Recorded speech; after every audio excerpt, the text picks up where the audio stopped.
Selamat pagi, saya pengajar praktik Femi Aprila. Saya sekarang sudah tiba di SMA Negeri 11 Landono yang akan dibersamai oleh CGP saya, Bapak IGD Nyana Putra SPD. Nanti setelah ini saya akan lanjut coaching bersama Pak Gede. Terima kasih dan selamat siang. Hari ini kita sudah senang rasanya saya dapat bertemu dengan Pak Gede dan keadaan sehat walafiat. Puji Tuhan, kita sudah masuk dalam PI 5. Pak Gede sudah memahami tentu fokus pendampingan individu PI 5 ini. Oke Pak Gede, fokus pendampingan hari ini adalah tentang rancangan program yang berpihak pada murid. Ya. Lalu Pak Gede, saya mau menanyakan apa saja proses yang sudah berjalan selama 1 bulan terakhir ini, kemudian dengan rencana tindak lanjut yang Bapak sudah lakukan maupun yang sebelumnya, kemudian serta hal-hal yang dianggap sebagai capaian selama 1 bulan terakhir ini berdasarkan jurnal pemantauan pembelajaran dalam Bapak. Siap. 1 bulan terakhir ini sudah fokus untuk menyelesaikan modul 3.3, sudah sampai di sana. Sudah dengan semua kegiatan-kegiatannya, sudah mengirimkan tugas-tugasnya, tinggal terakhir hasil nyata sebentar saya akan selesaikan. Dan untuk kegiatan yang sebagai imbasnya di sekolah, sudah merencanakan untuk kegiatan yang berpihak kepada murid. Yang di kelompok kami kemarin itu kami bahas mengenai kegiatan gerakan lingkungan sekolah sehat. Itu sudah mulai dan kemarin sempat kita laksanakan secara peran di hari Jumat ketika pembersihan sekolah. Sudah mulai Sudah mulai. Walaupun itu belum maksimal tapi sudah kita mulai jalan. Iya, namanya proses itu yang dibutuhkan itu Pak Gede. Luar biasa, terima kasih banyak Pak Gede sudah banyak berbagi praktik baik yang Bapak sudah lakukan via pembelajaran daring. Oke Pak Gede, kita masuk dalam kegiatan inti kita di dalam aksi nyata modul 3.1. Iya. Berdasarkan hasil pemetaan yang Bapak sudah lakukan, bagaimana hal tersebut untuk mempengaruhi proses pengambilan keputusan yang Bapak sudah lakukan? Dari modul 3.1 ini kan pengambilan keputusan dengan etika yang ada itu bagi saya itu sangat berpengaruh luar biasa sekali. Misalnya ketika mempertimbangkan dilema etika kita, mempertimbangkan lagi benar salah, kemudian jangka waktunya pendek atau panjang, itu tentunya akan sangat mempengaruhi keputusan yang kita ambil. Terlebih lagi misalnya ketika kita bertemu dengan siswa dengan jangkauan yang ada terkait siswa kita ini ragam sekali untuk di sini karena kita adalah semacam miniatur yang ada, hampir semua budaya juga ada, dan karakter siswa yang paling saya anggap perlu mempertimbangkan keputusan itu ketika mereka seolah mencari banyak alasan untuk tidak belajar. Itu biasa Bu. Jadi terkadang harus berpikirnya kita lebih cepat untuk mengambil kesimpulan seperti apa sih yang harus kita lakukan. Oke. Nah kemudian hal yang menurut Bapak sudah lakukan, yang Bapak sudah ceritakan, masih perlu apa yang perlu Bapak kembangkan atau yang perlu Bapak evaluasi? Sangat perlu terkait waktu yang saya anggap, karena begitu panjangnya dan padatnya serta rute yang kita ambil dalam mengambil keputusan itu kan panjang. Dari sekian analisanya, kemudian ada langkah-langkahnya. Itu yang bagi saya, kalau kita ikuti secara runut dan memang mengharuskan cepat, itu nggak bisa. Jadi cukup lama. Yang kita perlu latihan kan ke depan, terutama saya pribadi, itu bagaimana kita sering bertemu dengan masalah, kemudian saya terlibat dan melihat langsung, sehingga saya terlatih untuk mempertajam intuisi saya untuk membuat sebuah kesimpulan dan keputusan secara lebih cepat. Lebih cepat berarti kita efektivitas waktunya. Itu yang saya akan coba latihan. Oke. Kemudian adakah pengalaman yang terjadi baik dalam waktu dekat atau sebelum Bapak mengikuti program pendidikan guru penggerak ini yang mencerminkan dilema etika, baik itu terkait murid maupun terkait dengan rekan sejawat? Seperti yang saya katakan tadi, sekolah ini banyak sekali hal-hal teknis yang non teknis yang memang terlibat dalam pengambilan keputusan itu, terlibat ke siswanya. Mereka terkadang saya sebagai wali kelas terkadang merasa kehabisan kata-kata ketika mereka ini minta izinnya dengan alasan, Pak, mau izin dari sekolah, sepatu saya basah, baju saya basah. Itu yang saya katakan, ini harus luar biasa sekali pendampingan yang saya lakukan untuk mereka mempersiapkan segala teknisnya. Kemudian terkait guru, rekan-rekan sejawat, ini saya melihat untuk kondisi saat ini di sekolah ini, karena sekolah ini gurunya memang dia tersebaru. Ada beberapa teman-teman yang saya perhatikan kurang bisa diajak berkolaborasi. Itu ada beberapa. Itu teman-teman yang secara paradigma berpikirnya masih paradigma yang lama. Itu bagi saya sebuah tantangan untuk saya bisa mengajak yang bersangkutan berkolaborasi. Itu yang saya anggap ada dilema etikanya juga. Kayak tadi misalnya sudah harusnya kita apel jam 7, saya datang jam 7:30 itu baru apel. Sedangkan di hari-hari lain kita berusaha jam 7 sudah mulai apel. Iya. Jadi agak kurang nyaman juga kita melihat, tapi itu dilemanya. Iya. Oke. Menurut Bapak, proses apa dalam pengambilan keputusan yang dilakukan sesuai dengan prinsip dan langkah yang dipelajari dari modul 3.1 itu? Banyak. Artinya kita kemarin seperti ada siswa yang bermasalah dan ada miskomunikasi dengan guru yang bersangkutan itu melibatkan ada jangka pendeknya, jangka panjangnya, kemudian ada analisa yang lain, sehingga yang bersangkutan itu harus kita bawa dalam rapat dalam guru juga untuk kemampuan. Jadi cukup panjang alurnya, sehingga dalam rapat itu pun ditentukan bahwa ada pembinaan khusus yang diberikan. Tapi kedepannya ternyata setelah berlangsung itu pun yang memang ada perubahan total dari yang bersangkutan dari anak ini. Tapi masih ada beberapa guru, oknum guru ini yang masih mengungkit, masih menjadikan bahan itu sebagai bahan untuk diceritakan di apel dan sebagainya, sehingga si anak ini masih cukup merasa terganggu. Iya. Nah, itu yang saya anggap masih hal-hal yang memang perlu kita perhatikan, walaupun langkah-langkah yang kita ambil sudah sesuai, tapi masih ada beberapa stakeholder yang mungkin memang harus ada pendampingan khusus. Iya. Memang kadang begitu, tidak semua kita bisa. Kemudian apa hal yang menurut Bapak masih perlu kembangkan atau perlu dievaluasi dari proses ketika Bapak pengambilan keputusan yang Bapak sudah lakukan tersebut? Ya, yang seperti yang saya katakan tadi, ini efektivitas waktu itu yang paling penting. Karena ketika kita mengambil analisanya terlalu panjang, waktunya terlalu molor, sedangkan masalah itu, hal itu memang membutuhkan kecepatan berpikir kita. Itu yang harus kita dilatih. Oke Pak, kita masuk dalam rancangan program yang berdampak pada murid. Ini kita akan berjalan selama 30 menit. Siap. Kemudian dalam rancangan program ini saya mau menyampaikan ke Bapak bahwa apakah Bapak sudah membuat rancangan program yang berdampak pada murid? Sudah. Kemarin diskusi bersama kelompok yang pada modul 3.3 terakhir itu kita menyepakati untuk membuat rancangan yang gerakan lingkungan sekolah sehat. Itu yang itu berdasarkan banyak hal, termasuk dari suara muridnya juga. Itu bentuk program. Ya, bentuk program yang sudah Bapak rancang. Sudah dirancang dan sempat kami sudah laksanakan kemarin. Apa tadi namanya program? Gerakan lingkungan sekolah sehat. Gerakan lingkungan sekolah sehat. Kita singkatnya GLIAP. Oke. Kemudian dukungan apa yang Bapak perlukan dalam menerapkan program tersebut? Nah, ini dukungan memang sangat beragam, kompleks ya Bu. Terutama yang pertama dari pimpinan. Tentunya membutuhkan dukungan, kemudian kolaborasi dari semua elemen di sekolah, warga sekolah, kantin dan sebagainya. Kemudian lingkungan masyarakat juga, karena kita ada masalah pagarnya kita roboh, jadi tentunya masyarakat juga harus bersinergi dengan kita. Dan yang terakhir tentunya kita butuh pendanaan juga sedikit. Untuk apa? Minimal kita dalam gerakan lingkungan sehat ini kita membutuhkan beberapa peralatan, kita membutuhkan beberapa memang yang membutuhkan itu sesuatu yang butuh fisik, itu membutuhkan pendanaan. Oke Pak, apa yang menjadi tantangan ketika Bapak melakukan gerakan program yang Bapak sudah lakukan di GLIAP ini? Tantangannya yang pertama, kolaborasi yang saya rasa ini harus memang dimaksimalkan. Selama ini kolaborasi belum begitu efektif dari rekan-rekan guru dan semuanya. Yang kedua, kesadaran siswanya kita terkait kebersihan dan kesehatan itu masih cukup kurang. Yang ketiga ini bagaimana kreativitas untuk salah satunya pada proses misalnya daur ulang dan sebagainya, itu yang saya perhatikan juga masih sangat lemah.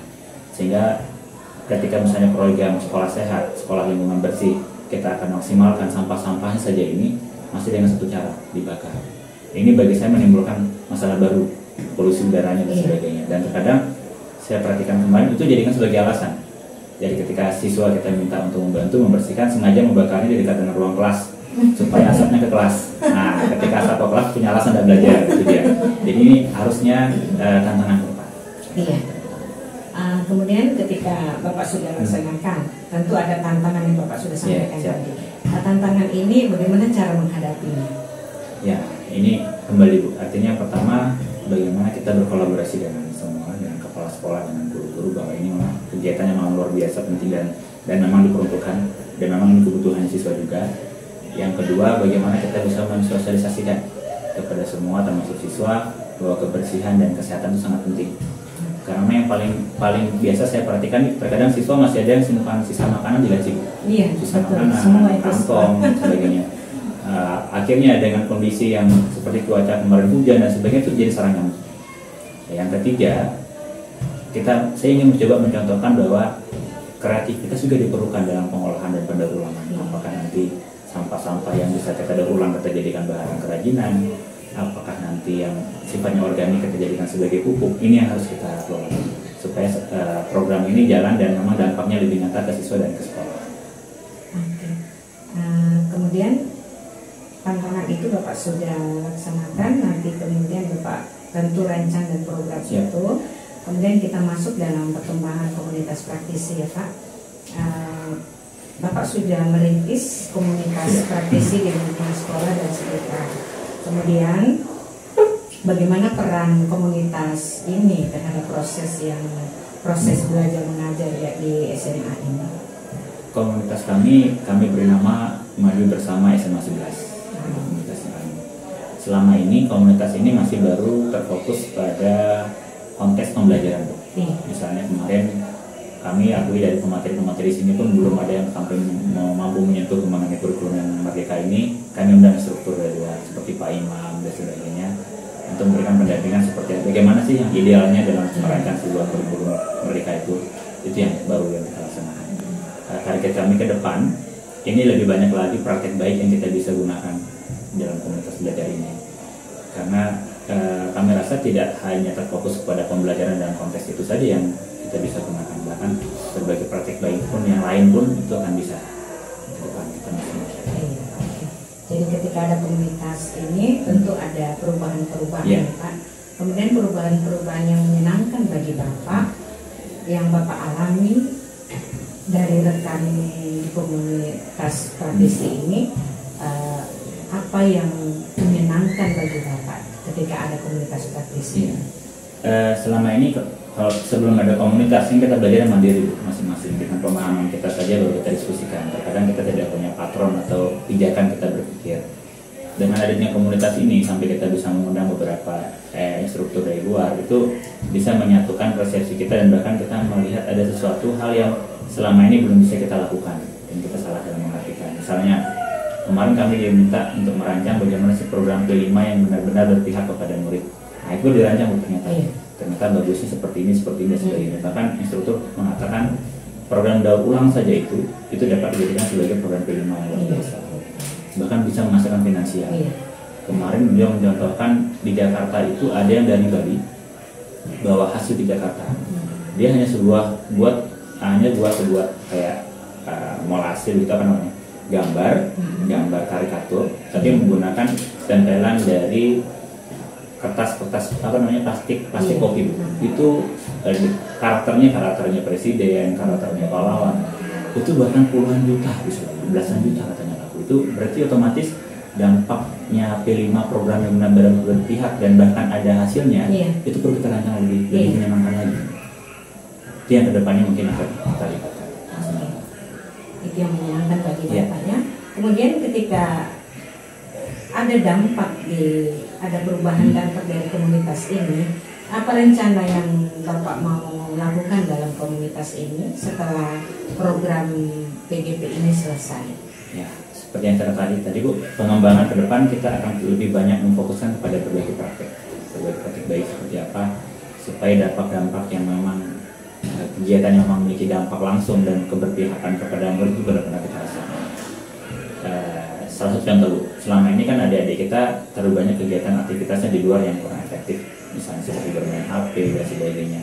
Ketika kita kolaborasikan bahwa ada kegiatan yang kita lakukan secara hobi menyenangkan, ternyata juga bisa mendatangkan, itu kami rasa bisa akan diefektifkan. Dan itu praktik baik itu bukan hanya melibatkan guru, rencananya kami akan diberikan juga murid. Oke.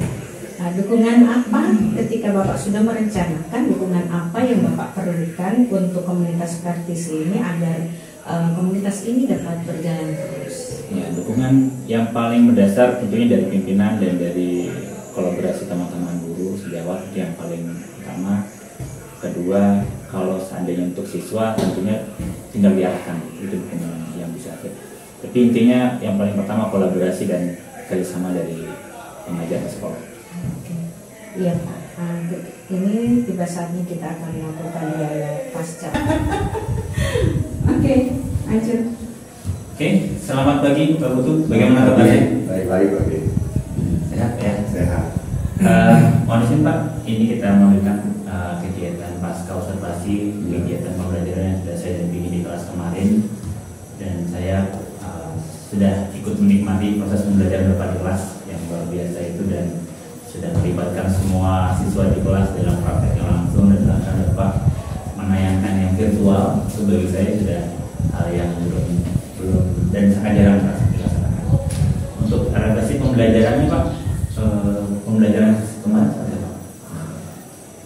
Pertama terkait refleksi atau proses pembelajaran itu, yang pertama dari aktivitas siswa kita lihat mereka sudah terbilang aktif ya dalam setiap kelompoknya, itu karena mereka memiliki tugas masing-masing kan, seperti mengukur ketebalan buku menggunakan jaka sorong, menggunakan mikrometer, itu yang pertama. Kemudian dari suasana kelas juga, dari suasana kelas terlihat kondusif ya, karena tadi masing-masing kelompok sibuk dengan tugasnya masing-masing itu.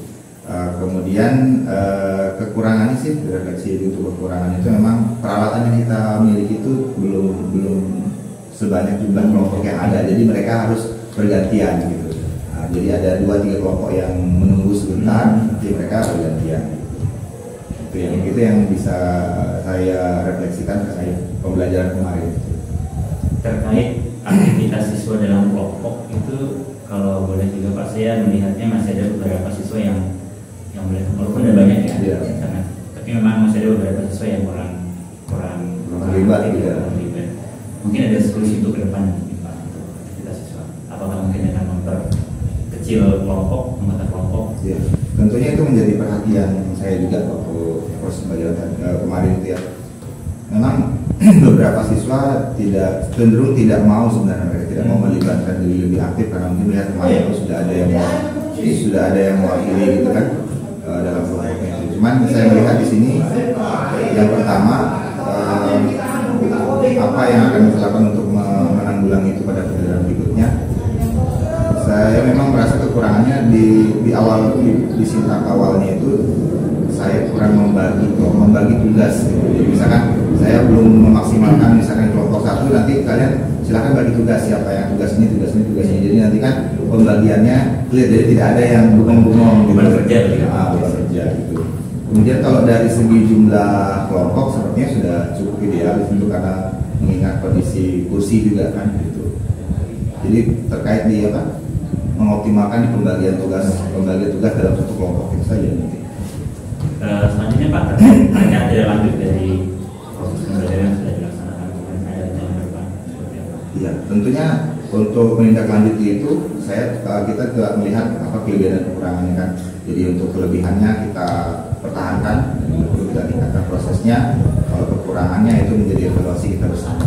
Nah, untuk kelebihannya itu memang model pembelajaran ini cocok, yang discovery learning yang cocok untuk materi ini. Jadi akan saya terapkan kembali di kelas yang lain karena melihat tadi keaktifan siswa bagus, kemudian suasana kelas juga relatif kondusif lah, tidak terlalu banyak yang mengganggu teman ataupun yang aktivitas selain pembelajaran. Kemudian dari segi kekurangan tadi itu alatnya, kemudian pembagian kelasnya itu akan dievaluasi, saya akan evaluasi. Mungkin untuk alat saya akan mencoba komunikasi dengan pihak Koboran ya, apakah masih ada stok alat yang lain, di tempat lain mungkin yang saya tidak temui kemarin. Kemudian untuk tadi itu di pembelajaran di kelas lain saya akan mengoptimalkan pembagian tugasnya. Nanti setiap kelompok yang sudah ada saya minta mereka bagi. Ini ada beberapa tugas di LKS, nanti kalian berembuk siapa yang tugas ini, jadi satu kali jalan kelihatan semua seperti itu evaluasinya. Baik, luar biasa sekali Pak. Terakhir Pak, kira-kira bagaimana perasaan Pak terkait kegiatan proses pasca observasi yang kita laksanakan hari ini? Tentunya sangat positif ya, kegiatan seperti ini memang perlu kita lakukan setelah pembelajaran, karena di samping kita merefleksi apa yang sudah terjadi lagi, sehingga kita bisa menemukan kekurangannya apa, kelebihannya apa, dan mungkin nanti dari Bapak ada sedikit masukan dari kami apa kira-kira, kan kalau sudut pandang orang yang berbeda melihat jadi sudut pandangnya berbeda, jadi lebih banyak referensi lah. Mungkin saya melihatnya dari kekurangan dua tadi, alat kemudian organisasi, mungkin ada saran dari Bapak nantinya dari kegiatan ini, nanti ada saran untuk kegiatan bagian sitak yang mana yang perlu dioptimalkan. Jadi baguslah untuk pengembangan ke depannya pembelajaran di kelas saya itu. Jadi ini saya berterima kasih dalam ada kegiatan seperti ini, seperti itu. Baik, terima kasih Pak Guntur atas sama waktu dan kesempatannya yang luar biasa, dan semoga kedepannya ini menjadi bahan yang kedepannya itu bahan perkembangan dan bahan apa ya, semacam pembanding lah supaya kedepannya bisa lebih maksimal. Salam sehat, sampai ketemu kembali. Terima kasih. Terima kasih. Akhir pendampingan ini kita akan melakukan refleksi Pak Dede. Oke, Pak Dede setelah menjalani PGP berapa bulan ini, hal apa yang menurut Bapak kuasai dari materi yang seluruh materi yang Bapak sudah praktekkan? Kalau untuk 1 bulan terakhir berdasarkan hasil yang paling saya anggap menyenangkan ini yang dari coaching. Ya, saya merasa saya bisa hadir langsung kepada permasalahan dari guru, kemudian saya mendampingi di kelas juga, jadi dalam kondisi siswa pun aktivitas di kelas saya bisa terlibat, bisa melihat langsung, bisa merasakan dan menikmati pembelajaran langsung sebagai pembanding juga dari saya. Itu saya amat luar biasa sekali. Saya inginnya lebih sering terlibat seperti itu supaya melihat langsung. Ada kata ingin Bapak ya? Ya. Oke. Materi apa yang Bapak rasakan ketika tadi coaching? Lalu materi apa yang masih membingungkan buat Bapak selama Bapak mengikuti PGP ini? Kalau untuk 1 bulan terakhir ini ada menurut kita jadi satu yang saya anggap itu mau butuh analisa untuk pendampingan dan persiapan saya lakukan, karena analisa ini itu kan untuk mengambil sebuah kesimpulan itu sangat panjang. Jadi yang saya lihat dan saya perhatikan untuk pemahaman, saya banyak untuk belajar, saya banyak untuk merasakan diri, saya banyak butuh banyak terlibat. Saya belum berani langsung mengambil keputusan secara langsung tanpa adanya pendamping, tanpa adanya pembanding. Jadi saya bukan bingung tapi butuh belajar proses. Oke, terima kasih banyak Pak Gede. Luar biasa dalam menyebarkan praktik baik yang Bapak sudah lakukan, baik itu rekan sejawat, terhadap siswa maupun di sekolah ini semua, tentang bagaimana Bapak mengikuti PGP pendidikan dan guru penggerak ini. Kemudian apa yang Bapak sudah lakukan juga via baik itu di Lokakarya, baik itu pendampingan individu, praktik baik Bapak yang sudah Bapak lakukan itu luar biasa. Saya beri aplaus untuk lebih ya. Jadi apa yang sudah Bapak lakukan, semoga setelah PGP ini Bapak terus bisa teruskan terhadap rekan sejawat Bapak. Oke. Kemudian Pak, untuk saya mengingatkan kembali, setelah nanti ini Bapak mengumpulkan hasil survei yang Bapak sudah input kemarin tentang feedback 360 derajat. Nah, kegiatan ini juga Pak untuk pelaksanaan, sebelum pelaksanaan PI 6 Bapak sudah serahkan juga saya tentang apa aset. Iya. Kemudian menyebarkan juga kepada ke seluruh kepala sekolah, rekan sejawat maupun siswa. Iya. Bukan, ini tentang feedback yang 360 derajat. Kalau aset nanti Bapak, iya. Oke. Kemudian Bapak Luar biasa, semoga sehat selalu Pak. Dan saya ingatkan juga tentang Bapak melakukan diskusi bersama Pak KS, rekan sejawat, mungkin perwakilan saja dengan tokoh masyarakat, gender, untuk Bapak melakukan pemetaan aset sekolah ini. Ya, oke Pak, nanti tinggal Bapak sampaikan ke Pak KS tentang jadwal untuk pemetaan aset Pak KS. Oh, iya. Nanti tinggal foto-fotonya saja, dokumentasinya. Nah, kemudian Bapak tentu harus mengundang aktor komite, mungkin ada orang tua siswa, ya. Perwakilan saja, jangan semua. Rencananya memang kalau kelas sekolah saya belum sampaikan Bu. Iya. Niatnya apakah nanti ada memakai workshop dan sebagainya. Iya. Ini aset ini Pak hanya untuk aset, bukan berarti aset dalam segi keuangan. Tidak. Asetnya sekolah. Misalnya, Iya. sekolah kita sudah punya magister sekian orang dari Iya. dari asetnya dari guru, dari Iya. muridnya kita bagaimana, lingkungan sekolah seperti apa. Iya. Ada aset. Ada kegiatan yang Kita kekuatan-kekuatan Ya. Iya, Pak. dalam Yang menunjang. sumber daya kita ya. Iya, sumber daya. yang menunjang sekolah ini. Siap. Iya. Ya, Jadi mungkin supaya tidak mengundang khusus Pak untuk kegiatan saya, nanti kita juga partnerkan dengan beberapa kegiatan lain. Iya. Ya, nanti kebetulan itu mungkin hari Selasa ya, mungkin Selasa atau Rabu itu ada kegiatan masalah workshop untuk perlindungan itu. Ya. nanti di sini Pak akan dilibatkan tokoh masyarakat. Oh iya. Iya. Gender, Mhm. mungkin dengan orang tua siswa. Tapi tidak semua, perwakilan saja. Kalau orang tua siswa kan bisa Pak Satpam. Iya. Oh, iya. Jadi kita ya kalau Iya, oke, nanti diatur bagaimana. Oh. Cuma saya sampaikan saja Iya. siapa yang harus hadir itu. Ya, ada dari unsur komite juga. Iya. Harus terus sudah orang tua itu yang mewakili juga. Nanti ada dari unsur komite. Oke. Kemudian nanti Pak Gede harus buat agendanya, notulin rapatnya. Setelah selesai agenda, notulin rapat, itu nanti di store semua kegiatan yang ada di dalam. Oke, kemudian mengambil semua foto-foto kegiatan Pak De, apapun yang dilakukan saat aset sekolah. Kemudian mengumpulkan hasil pemetaan aset sekolah, nanti diserahkan semua, baik itu lewat file saja, tak usah karena sebelum PI6 ini. Siap. Oke, jika mungkin ada pertanyaan Pak Gede sebelum kita mengakhiri. Oke. Kemudian jika ada hal-hal terkait pembelajaran daring untuk disampaikan hasil. Kalau dari saya sudah diperuntukkan selesai terakhir kemarin, hanya memang harus saya akui untuk beberapa saat terakhir ini, 3 minggu terakhir ini masih hanya providernya malah tidak datang. Jadi harus beralih tempat kita kalau untuk mengirim tugas dan biasanya masih bisa di rumah sekarang. Iya. Memang ada tanya jawab. Iya. Tapi tidak bisa. Oke, terima kasih banyak Pak Gede.